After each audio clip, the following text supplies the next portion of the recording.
Kenya's election has been marred by controversy and sporadic violence, allegations of fraud and a country divided.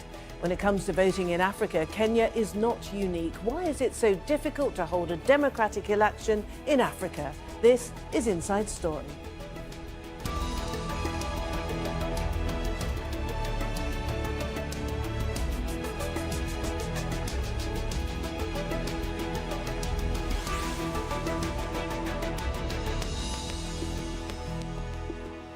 Hello and welcome to the programme. I'm Martine. Now, the election in Kenya has been pretty much overshadowed by allegations of vote hacking. The opposition leader, Raila Odinga, has rejected the results as they came in, saying hackers had infiltrated the database of the Election Commission. Now, the Commission has confirmed there was a hack, but says it wasn't successful. Now, we've got lots to talk about, but first, let's hear from our correspondent, Mohammed Ado, who's in Nairobi. What's happening right now is the Electoral Commission has been sent back to the drawing boards. They are trying to verify the results they have announced so far and see whether they tally with what was announced at polling stations countrywide. More than 40,000 of them. It's a tedious process in which representatives and agents of the presidential candidates are huddled together with the officials, and they are looking into every little form from different parts of the country. But the Electoral Commission, though facing a lot of pressure from the political parties today, got a shot in the arm when the election process was endorsed by the international observer missions, the AU observer mission, the European Union observer mission, and the Carter Center observer mission. All say that the process so far has been free and fair. Well, one of the international observers is the former US Secretary of State John Kerry, and he told Al Jazeera that Kenyans can have confidence in the outcome of the election despite the allegations of hacking. And while it's inappropriate and it's against the law and it's a crime, it nevertheless may not have any impact on the outcome of the election. And that's something that we are able to determine because of the measures that were put in place by the Election Commission. So the integrity of this election is still intact. And if the steps are followed appropriately all the way to the end, Kenyans can have confidence in the outcome of this election.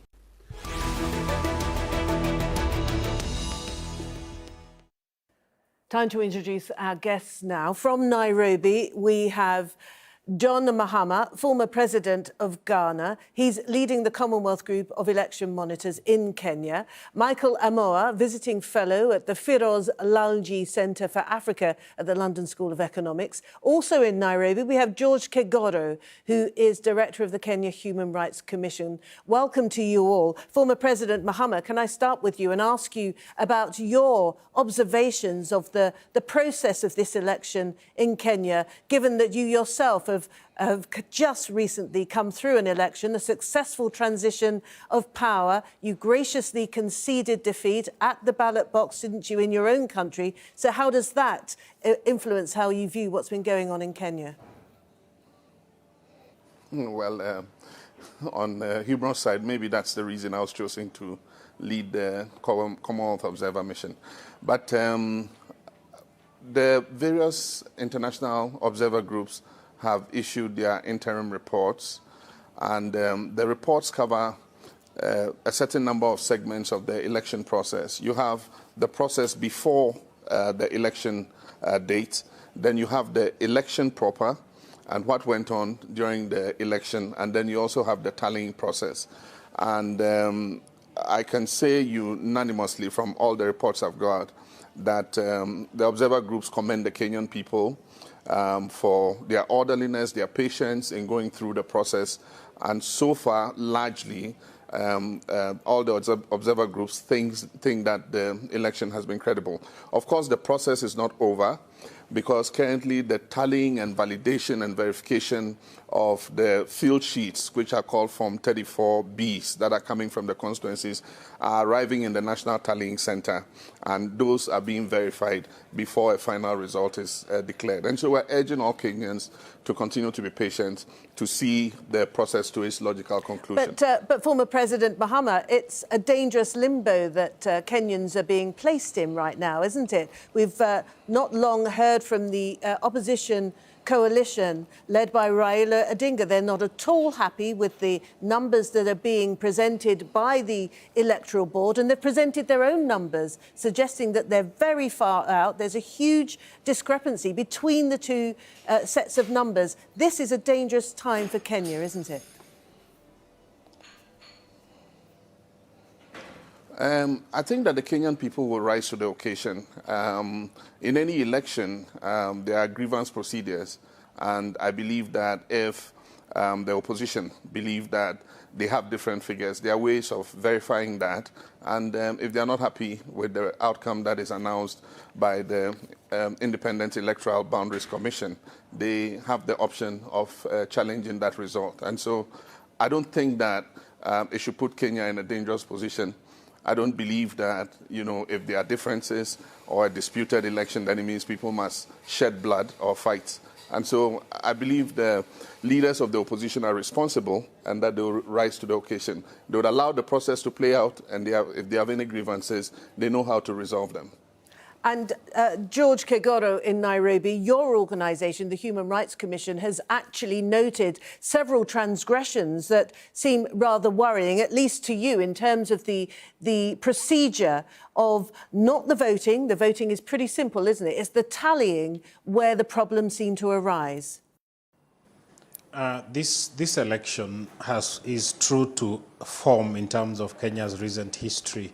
And the international observers that have given a very commendatory view of the elections, I think this is where they get it wrong, with very, very great respect to President Mahama and all the others. The focus of the observation seems to, inevitably, is always around polling the activities, and we never have problems with polling day. All the polling stations have run fairly well in this election. All the recent elections, all the problems start immediately after polling, and this is what has happened here. The tallying process has broken down. Before the election, the understanding was that the results would be declared at the polling stations around the country and would then be transmitted electronically in real time to a national tallying center, but also to an intermediary tallying center, which is called a constituency tallying center. That process did not materialize, it did not take place, and there's been no explanation offered as to why that did not happen. And George, so what has started, which is very similar to what George, happened can I just get you to focus in? This is a very important point. Is the breakdown of this tallying arrangement, is this because of the over-reliance upon technology, perhaps? Because this was all meant to be done via the internet. We do not know why there was a breakdown, and that is one of the questions we are asking. The IBC needs to tell us why there was a breakdown. The IBC has said from the evening of 8th, when the results started coming in, the IBC represented that the tally forms were already uploaded on a publicly available portal. That's what it did 2 days ago. But that was not the case. And it is just today that some forms have started appearing on the IBC portal. One of the problems then that raises is what happens when you don't upload results in real time. It creates huge opportunities for tampering with those results. It also takes away the context in which the results were generated, because that context involves and includes party agents who would not now be involved in the centralized collation of results that has started today. So those would have been participated in the field, would have gone home, right, but they are not in Nairobi to say whether or not that is a form that they all fill together. All so right. the context has changed. We're just getting a glimpse of the complexities of this. Michael in London, it's been suggested that this particular election in Kenya was modelled upon Ghana's election of December 2016, when former President Mahama conceded and the process seemed to work almost perfectly. What's gone wrong with the Kenyan version of that model? Because it seemed to work, as I say, rather seamlessly in Ghana in 2016, but it's obviously they're having problems in Kenya today. Well, I'll give you a little background to the Ghana scenario. OK, but not too much, Michael, please. Well. Not too much, please. Yes, that's all right. We have to realize that basing it on Ghana's model was a good thing to do. And actually, at the minute, I think the key issue will be how any results announced, whether by the IEBC or by the opposition NASA side, would tally with the Form 34. So that is a crucial issue.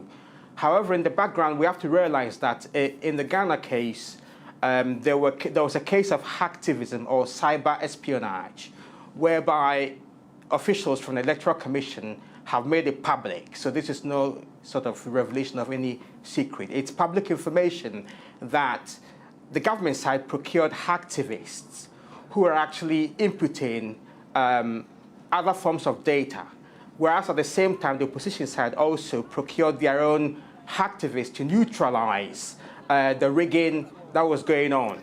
So it's almost a cyber war then? Is that what you're saying, Michael? That's right.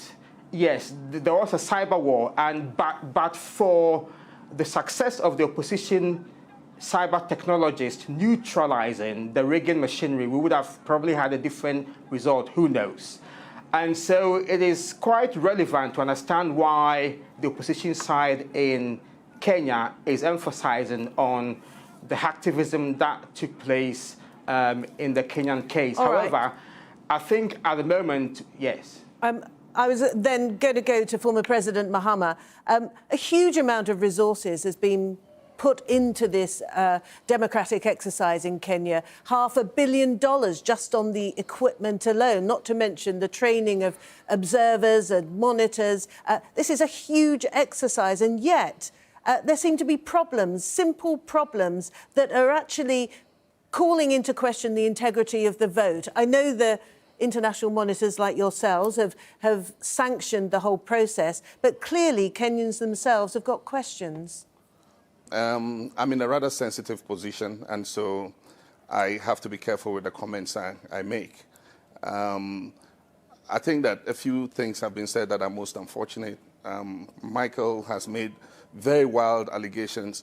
There's been no investigation that has proven any of the things that he said, but I don't want to go into an argument of the Ghanaian case. What happens is the electronic transmission broke down, and so the Electoral Commission announced that it should be discarded and a manual transmission of the results should be done. And that's what eventually happened. Any allegations about cyber wars, I'm not aware about. It's not borne out by the facts. The Electoral Commission said it would do an investigation. It's not come out with a report. And so let's leave that. I don't want to get into an argument about that. I'm also not a spokesman for the IEBC of Kenya. I'm just going to say what we know as observers. Observers have issued their reports as at the end of counting. The tallying process is ongoing. It's not finished, and so our reports do not cover that process. But my understanding about the Kenyan system is that the verification machines that were used to verify persons who voted is the same verification machine that was supposed to transmit the raw data straight from the polling centers to the National Tallying Center. And so they have two streams of data coming. One, raw data from the polling stations coming straight to the IEBC's computers and being tallied on the computers, and that is what they're seeing on the screen. Then they have a second stream, which is scanning what they call Form 34As and those Form 34As are scanned to the constituency tallying center. And when they have been tallied and the total vote for the constituency is procured, the Form 34Bs are produced based on the data from the Form 34As, and that is what is transmitted to the National Tallying Center.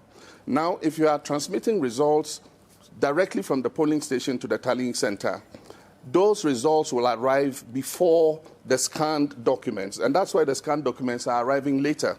My understanding is that all the parties are represented at the IEBC tallying center as I speak, and they are verifying those Form 34Bs, all the Form 34Bs, before a final announcement is made. And the chairman of the IEBC has said that he's not going to declare the presidential result until he has verified each of those Form 34Bs. So I think that the political parties must not stampede the process. They must participate in the tallying. If they have different results, they can challenge that tallying.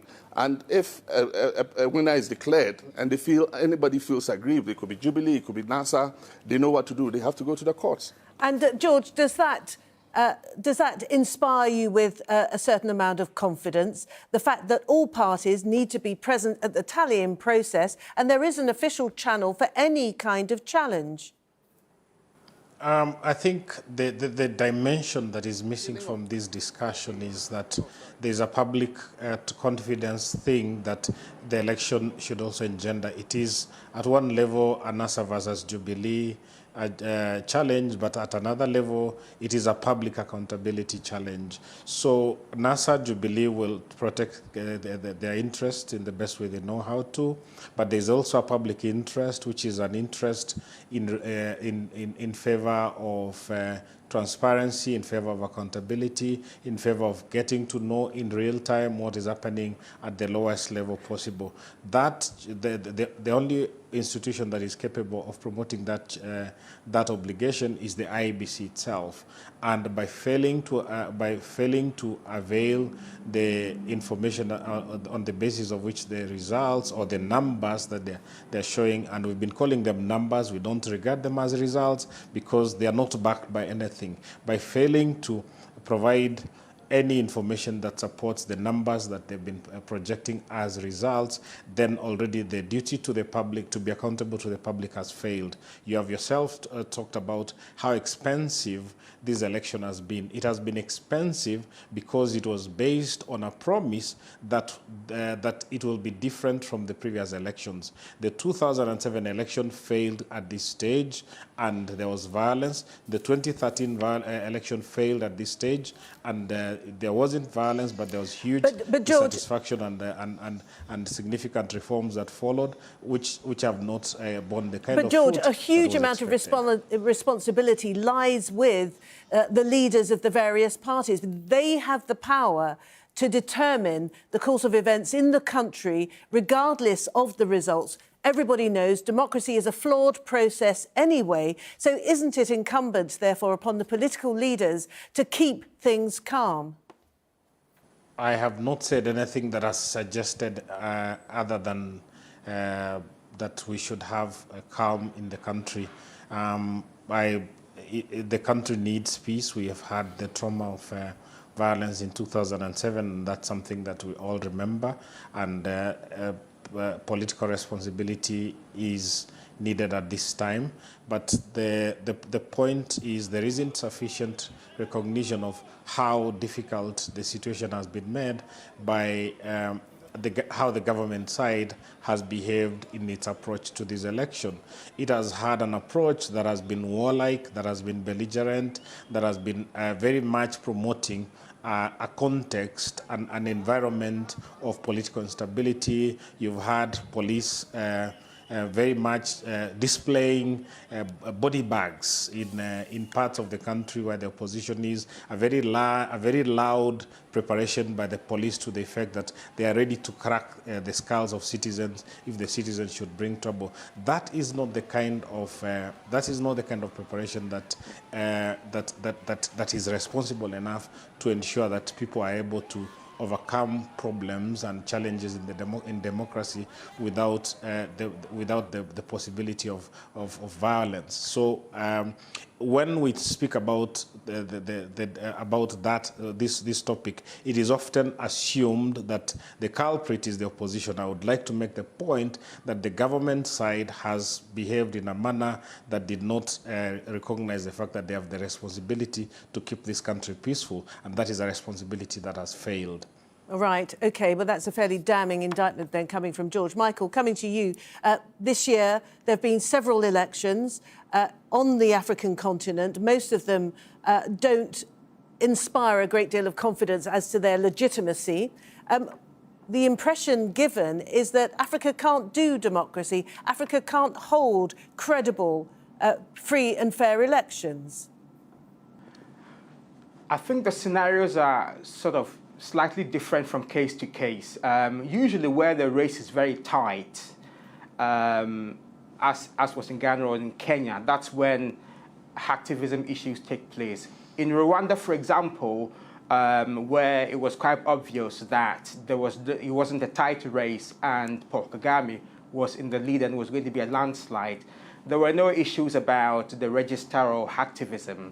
In Gambia, for example, former President Yahya Jammeh actually banned internet and social media altogether, but also he banned international observers. So in the end, when his electoral commission actually cheated on him, there were no international observers to confirm or deny anything. So I think that all the cases are sort of different, and sometimes the process will reflect the sensitivities of each case, as well as how high the stakes but Michael, are in each scenario. The bottom line is, can African countries conduct reasonable democratic elections? Is it feasible to ask for African countries to have multi-party electoral processes? I believe that they can. And I think, as I said, it depends on each case and the scenarios on the ground and how high the stakes are. But we have to be aware that the cyberspace espionage is a new era in African politics. And that, I mean, it has policy implications going forward. And I think it has to be looked at quite carefully because it's a serious issue.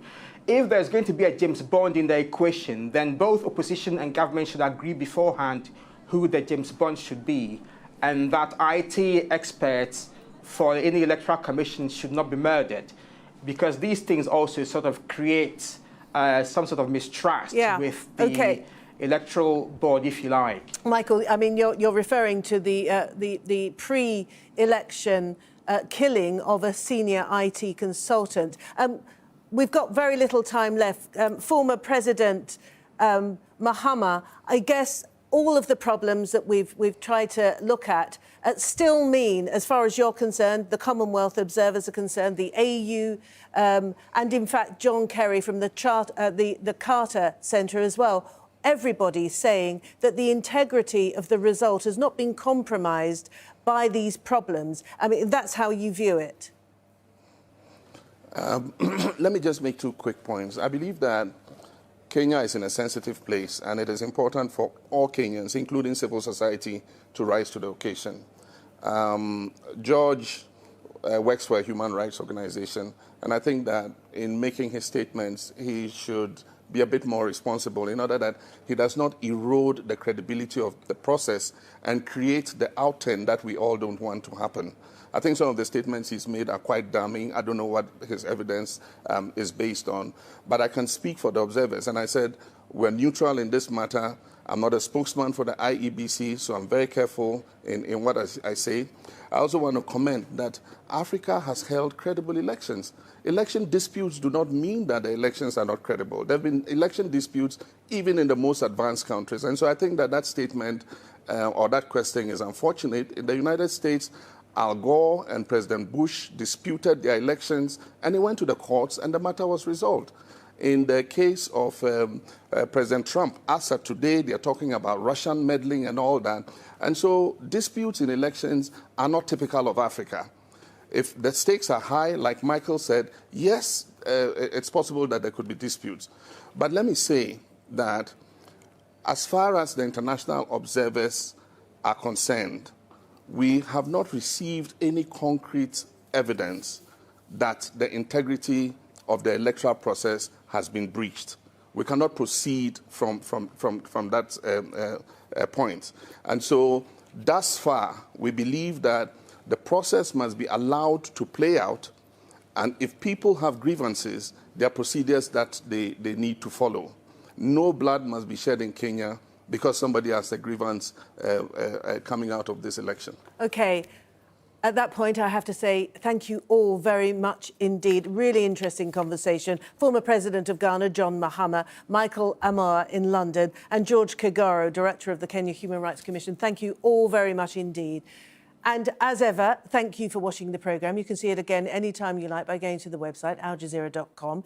If you want more discussion, you can go to our Facebook page, facebook.com/AJ Inside Story. You can also join the conversation on Twitter, our handle @AJ Inside Story. I'm @Martine Dennis. From the whole team here in Doha, it's bye for now.